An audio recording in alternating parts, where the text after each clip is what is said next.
Une caravane de sensibilisation à l'endroit des automobilistes en vue de réduire le nombre d'accidents en Côte d'Ivoire a été lancée à la veille des fêtes de fin d'année. Objectif, réduire les plus de 12 000 cas d'accidents en Côte d'Ivoire chaque année. Et puis une délégation de 150 personnes conduite par le ministre Dao Polan se rendra au Cameroun pour la CAN 2022. La 33e Coupe d'Afrique des Nations est prévue au Cameroun du 9 janvier au 6 février prochain. Bonsoir et bienvenue dans le journal. Lancement de la caravane de sensibilisation au respect du code de la route. Plusieurs communes du district d'Abidjan ont été sillonnées en vue de sensibiliser les automobilistes au civisme et au volant en cette période de fin d'année. Cette caravane s'inscrit dans le cadre de l'opération Décembre sans accident, une initiative de FOSERCI, Fédération des ONG de la sécurité de Côte d'Ivoire. Une baisse du taux d'accident de la circulation de 28,1% avait été annoncée par le préfet de police d'Abidjan. Le reportage de Georgette Idou Fofana. Sensibiliser les chauffeurs et transporteurs sur le respect du code de la route et sur le civisme au volant en cette période de fête, c'est tout le sens de cette caravane de sensibilisation. En allant doucement, tu vas arriver tranquillement. Cette année, vraiment, toutes les familles continuent pour fêter. Cette initiative de la FOSERCI, Fédération des ONG de la sécurité routière de Côte d'Ivoire, s'inscrit dans le cadre de l'opération Décembre sans accident. Chaque année, en cette période de fin d'année, qu'il y a des moments de joie où on doit se partager tout ensemble, mais ça devient des moments de deuil. Donc la Fédération des ONG de la sécurité routière, qui regroupe tout l'ensemble des ONG qui sont dans ce secteur-là, de se mobiliser pour lancer des messages de sensibilisation à l'encontre des Ivoiriens. Pour que cette année, après les fêtes, on ne compte pas les morts, on puisse dire que vraiment on a sauvé des vies. Donc on va faire des actions. Aujourd'hui, on va sillonner le Grand Abidjan. On va sensibiliser dans toutes les communes d'Abidjan jusqu'au soir. La caravane a sillonné plusieurs communes du district d'Abidjan. Il faut sensibiliser beaucoup les chauffeurs parce que de nos jours, là, en tout cas, beaucoup ne pensent pas qu'ils ont des familles à la maison. Hein. Moi, quand je sors, je sais qu'il y a ma famille qui est à la maison. Si je sors, que je ne rentre pas, ils font comment? C'est ça qui est le problème. Dans ces derniers temps-là, vraiment, il y a eu trop de morts sur nos routes. Voilà, c'est des trucs qu'on veut éviter. C'est des choses qu'on veut éviter. Si chacun roule doucement, doucement, je pense qu'il ne peut pas avoir ce genre de sinistre. Selon l'OSER, Office de sécurité routière, la Côte d'Ivoire enregistre plus de 12 000 cas d'accidents de la route chaque année. Un chiffre que la FOSERCI entend réduire à travers la caravane qui sillonnera en plus d'Abidjan des villes de l'intérieur.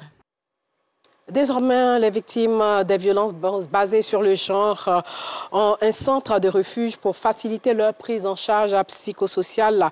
Ce centre a une capacité de 3 chambres dotées de 20 lits, une initiative de l'ONG Bloom qui vise entre autres à offrir un logement transitoire et sécuritaire aux femmes, aux jeunes filles ainsi qu'à leurs enfants en détresse. La cérémonie d'inauguration s'est déroulée aujourd'hui même à la Riviera 3, à Cité Sinakasi 1, c'est dans la commune de Cocody, en présence de Georgette Idou Fofana.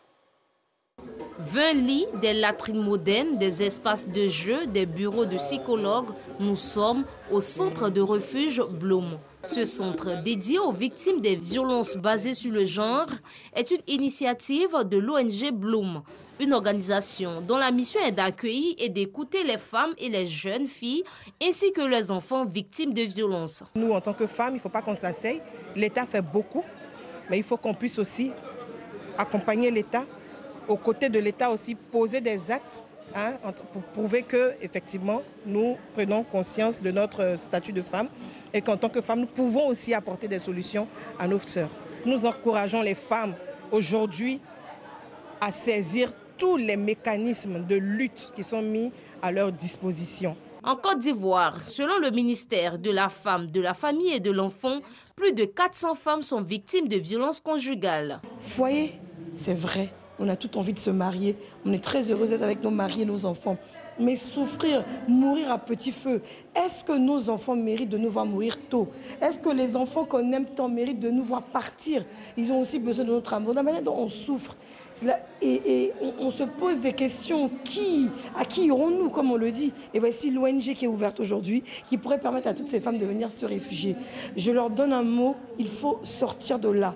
il faut avoir le courage de partir et de croire en son destin, de croire en Dieu surtout. C'est très important d'avoir la foi en Dieu et de savoir qu'on vaut mieux que ce qu'on vit en fait.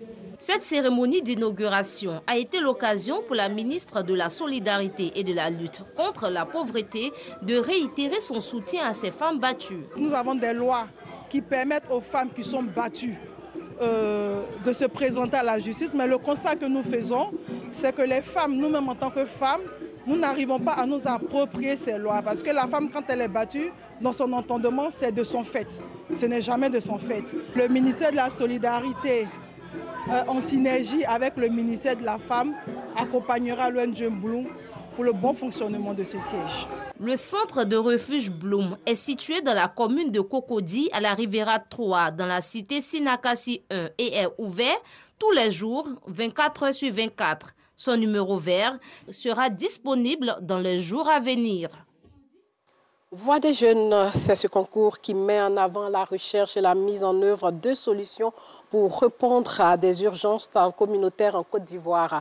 Initié par Social Change Factory en collaboration avec l'UNICEF, l'UNFPA, l'ambassade du Canada et des États-Unis, cette télé-réalité engage les jeunes dans leurs différents milieux en vue d'impulser la dynamique du développement durable. Clément Boko a assisté à la cérémonie de présentation des films réalisés lors de la 3e édition qui s'est tenue au siège de l'UNICEF ici même à Abidjan. Anthony Stan est étudiant à l'université Lorugnon-Guédé de Daloa. Il a participé à la 3e édition de Voix des jeunes, un concours axé sur la recherche et la mise en œuvre de solutions pour répondre à des urgences communautaires en Côte d'Ivoire. Le projet se nommait Guédasson, qui signifie mère et enfant, un projet qui devait viser la réinsertion des jeunes filles mères dans le tissu socio-professionnel. Ainsi, nous avons fait l'élevage de volailles, la culture hors sol, le compostage, former ces jeunes filles à ces activités et les amener elles-mêmes à avoir des ressources pour pouvoir lancer leurs propres activités. Et ça a été une réussite. Comme Anthony, plusieurs jeunes se sont portés volontaires pour rendre service à leur communauté à travers ce projet. La 3e édition de ce programme est axée sur l'éducation de la jeune fille. Nous voulons engager beaucoup plus de jeunes filles dans toutes les instances de décision et aussi favoriser leur inclusion et leur scolarisation. Voix des jeunes est une initiative du Social Change Factory en collaboration avec l'UNICEF, l'UNFPA, l'ambassade du Canada et des États-Unis et accompagnée par le gouvernement ivoirien. C'est important de donner les jeunes l'opportunité de s'exprimer, de les donner la capacité d'être le modèle de citoyenneté dans leur communauté et aussi de parler et travailler avec eux comment nous pourrions trouver des solutions ensemble. C'est l'occasion pour nous de lancer un appel. L'Office du service civique national qui travaille sur la promotion de l'engagement des jeunes est à leur disposition. L'agence emploi jeunes, qui est le guichet unique pour l'emploi des jeunes en Côte d'Ivoire, est à leur disposition.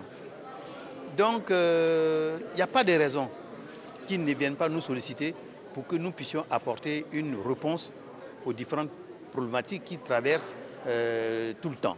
Après la réalisation de cette télé-réalité, les initiateurs entendent faire une large diffusion de ce programme sur les chaînes de télévision nationales. Et puis le député d'Anyama s'est rendu dans sa circonscription à la veille des fêtes de fin d'année, les mains chargées de cadeaux, occasion pour lui de rencontrer les forces de sécurité et de défense et autres autorités administratives. Rosemont Kini. S'enquérir des réalités quotidiennes des populations des 14 villages d'Anyama. C'est tout le sens de la visite de l'honorable Diakité Ibrahim, député de la cité de la Koula. Une visite qu'il a également conduite à la gendarmerie, la sous-préfecture et la police d'Anyama. À l'issue des visites, des dons ont été offerts aux différents services dans le but de passer de belles fêtes de fin d'année. Le reportage de Rosemont Kini était commenté par Anicette Conan Blessing. Les pensionnaires du centre d'accueil La Maison du Potier de la commune de Yopougon ont reçu des cadeaux à Noël et des vivres aussi, une initiative de la Fondation Générale Mathias Doué. Ils sont 200, ces enfants qui ont témoigné leur reconnaissance aux donateurs par des prestations de danse. À Rosemont Kini, une fois de plus, et Anicette Conan Blessing.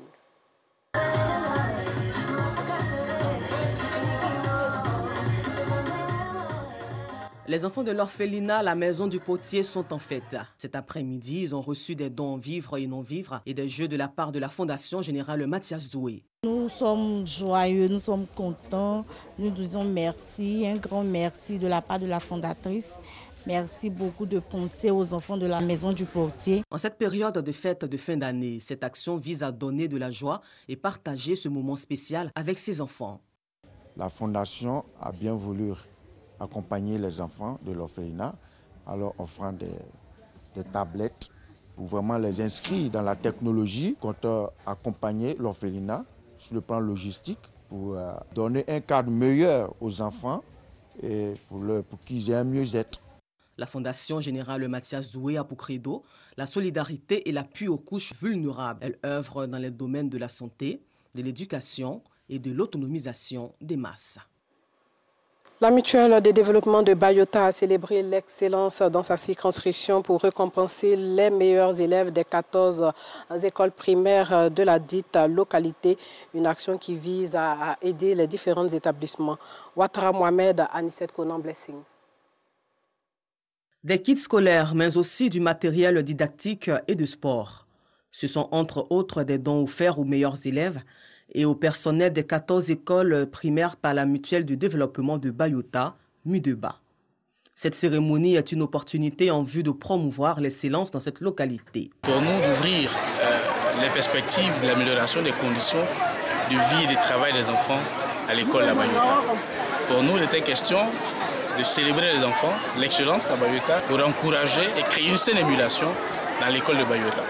Cette initiative de la MUDEBA est saluée par le sous-préfet de Bayota, Traoré Issa. Je remercie aussi les cadres vraiment pour tout le travail qu'ils abattent pour le bonheur de nos populations.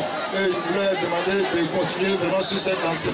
Félicitations au cadre, félicitations à la mutuelle de développement, félicitations. La mutuelle de développement de Bayota, MUDEBA, entend à la fin de l'année académique 2021-2022 récompenser les meilleurs élèves des établissements scolaires de la sous-préfecture.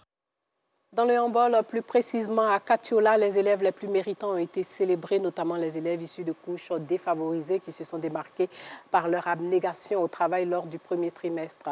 Leur effort a été récompensé par le premier magistrat de la commune. Le reportage de Soro Corona. Le ministre Kamara Thomas récompense les meilleurs écoliers de la commune de Katiola. Ce sont 1200 tout petits des écoles préscolaires et primaires qui sont récompensés pour leur travail du premier trimestre. Une initiative pour féliciter les écoliers et leur inculquer les vertus de l'esprit du travail, de la concurrence et du partage. Le secrétaire général de préfecture s'est réjoui du climat de paix qui a régné à Katiola quand d'autres localités étaient secouées par le phénomène des congés anticipés. Le représentant du ministre Kamara Thomas exhorte les meilleurs écoliers de la commune à prendre leurs études au sérieux. Kamara Thomas, il n'a jamais cessé de faire des actions en faveur de sa population. Il aime tellement sa population que ça devient une tradition pour lui. Depuis 2013, chaque année, il pose ses actes. Vous savez, les temps sont maintenant très difficiles. Les parents n'ont pas de moyens. Les parents d'élèves s'est dit heureux de voir le ministre, par ailleurs maire de la commune de Katiola, s'investir dans l'éducation des tout-petits. Les enfants ils ont eu de très bonnes notes en classe. Il y a ma fille Fatima Bladio qui a eu 11 de moyenne. Premier trimestre, là, c'est déjà bon. Donc vraiment, le maire encourage tout le monde, nous encourage aussi les parents. Pour les bénéficiaires, ces récompenses les invitent à toujours travailler davantage à l'école. J'ai reçu ce gâteau parce que je travaille bien en classe. Je veux dire à monsieur le ministre, je te remercie pour ce que tu m'as donné. Pour faire de la commune de Katiola une ville d'excellence, il sera organisé une cérémonie de récompense des meilleurs écoliers chaque trimestre. Un mot de sport, une délégation de 150 personnes conduite par le ministre Danho Paulin se rendra au Cameroun pour la CAN 2022. Une première vague de la délégation va quitter Abidjan le 7 janvier 2022 et la deuxième vague ralliera Douala le 10 janvier 2022. Sachez que la 33e Coupe d'Afrique des Nations est prévue au Cameroun du 9 janvier au 6 février prochain. Patrick Dadier. À moins de 2 semaines du coup d'envoi de la 33e édition de la Coupe d'Afrique des Nations Cameroun 2021, le ministère de la Promotion des Sports et du Développement de l'économie sportive a déjà le regard fixé sur la CAN, comme en témoigne le point de presse animé par la directrice de communication de la tutelle des sports qui dévoile la taille de la délégation officielle présente à cette expédition au Cameroun. La délégation officielle ivoirienne à cette Coupe d'Afrique des Nations est constituée de 150 personnes réparties comme suit. Délégation sportive, 49 personnes, dont 28 joueurs, 15 encadreurs, 6 membres du comité de normalisation de la FIF. La délégation ONS-DGS, 17 personnes. La délégation du COCAN, 24 personnes. La délégation du CNSE, 50 personnes. Et la délégation du ministère, 10 personnes. Au plan sportif, le ministère des Sports entend tout mettre en œuvre pour une meilleure campagne des éléphants. Et cela passe par une préparation efficace et efficiente, déjà en cours depuis le 27 décembre 2021 jusqu'au 6 janvier 2022 à Jeddah, en Arabie Saoudite. Sur l'aspect financier, le budget global est de... Le budget de préparation et de participation à cette compétition s'élève à 4 237 653 034 francs. Il est franc CFA, bien entendu.